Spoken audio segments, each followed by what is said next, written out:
Hi, this is Dr. Gregory Sadler. I'm a professor of philosophy and the president and founder of an educational consulting company called Reason.io, where we put philosophy into practice.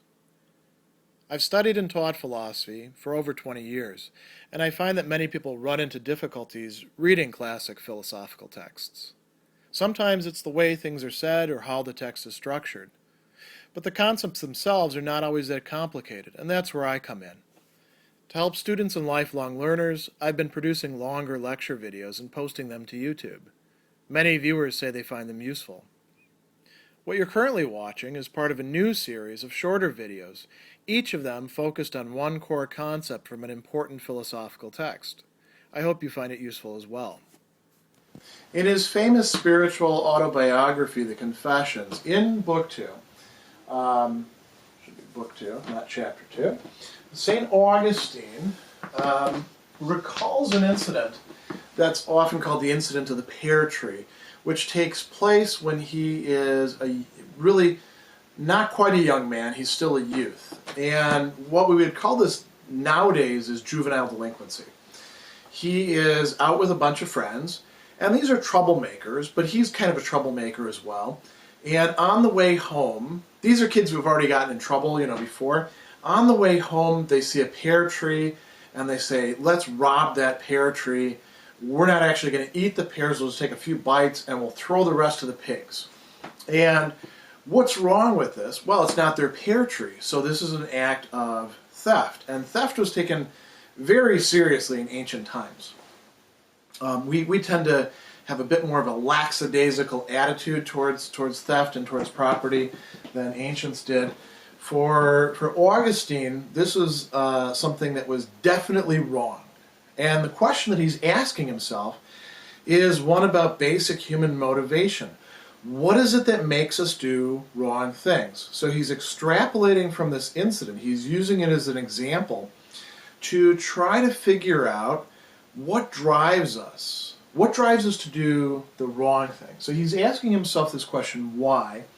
And he frames it for himself in terms of what was it in that act that he actually loved or enjoyed or desired? What motivated him to do something that he clearly knew was wrong?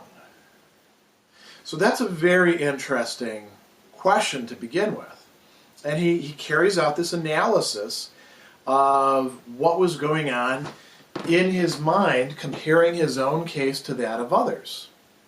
So he begins by reflecting on what motivates people to do wrong actions in many cases. Well, desire or fear.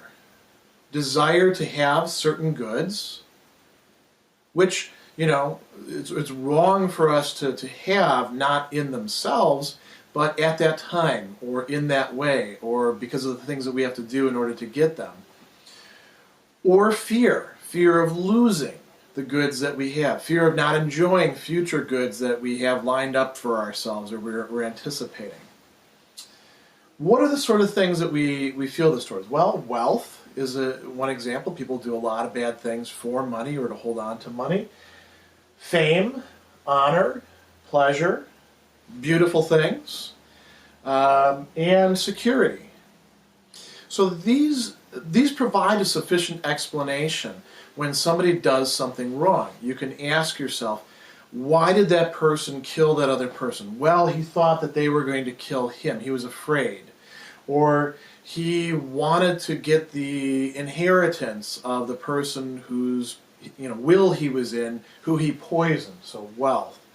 Or he wanted to sleep with that man's wife, and the guy came in, so he killed him. We can do this with not only with murder, we can do this with theft, we can do this with everything that we think is a bad act. Many bad acts can be explained that simply. There's an intelligibility to them.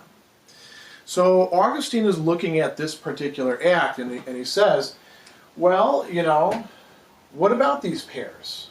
Were they pretty? Were they desirable? Well, they were pears, so, they have a nice taste to them, and, even a visual appearance. Augustine is very good about describing those sorts of things. But he didn't really want them for that. So what was going on? He says, I wanted to commit the act of theft. These pears were valuable to me only insofar as they allowed me to transgress, to do something that I knew and felt was wrong when I was doing it, along with my companions with whom I did it. So, what's going on there? He says, well, this is what I really desired. That's what I wanted to take pleasure in. Let's think about the act of theft, or the act of doing the wrong thing, the wrong action. There's no intrinsic beauty to committing a wrong action. You know, there may be some effects that come about, like these sort of things over here, where, you know, I kill a person because it allows me to protect a great work of art, or to realize this other beautiful thing. But in that case, it's not the act itself that has any sort of beauty to it. It's what's being protected or enabled or gotten through that. So the act itself has no beauty. It doesn't even really have an intrinsic desirability to it. So what's going on there? It's not beautiful. Augustine considers another possibility. He says, you know, in the case of a lot of vices, and he gives you a lot of examples of those, which I don't need to go over in detail. You can read the passage for yourself. He says that this theft did not even have the false or shadowy beauty that belongs to these vices. And why do these vices have a kind of beauty? Well, because they're kind of an imitation of God in one way or another. So pride, for example, pride doesn't actually measure up to God, but it makes the person who's engaging in it, and even some people witnessing it, say, wow, there's really something there. And Augustine thinks that it does so through imitation of God. Or anger, for example. The vice of anger is a problem because, you know, anger wants to punish, and there's a certain, you know, attractiveness to that, but really only the divine can punish. And we could go down a whole bunch of examples of that. Does that work for stealing? Not really. Does that work? We could pick a few other things too. Does that work for lying? No. Because the divine, what would God steal, right? So it doesn't even have this, and yet there is going to be kind of an imitation of the divine there. Augustine says that what I wanted to do was to break the law, I wanted to transgress. I wanted to do what was wrong because I was being attracted to doing it because it was wrong. So there is going to be a kind of imitation of God involved there, an imitation of the divine omnipotence and the divine freedom. But it's a mere shadowy imitation, and this leads us to the really interesting metaphysical point that Augustine is going to make. Really, what the theft is a big nothing. And the answer to what is it that he really desires about this?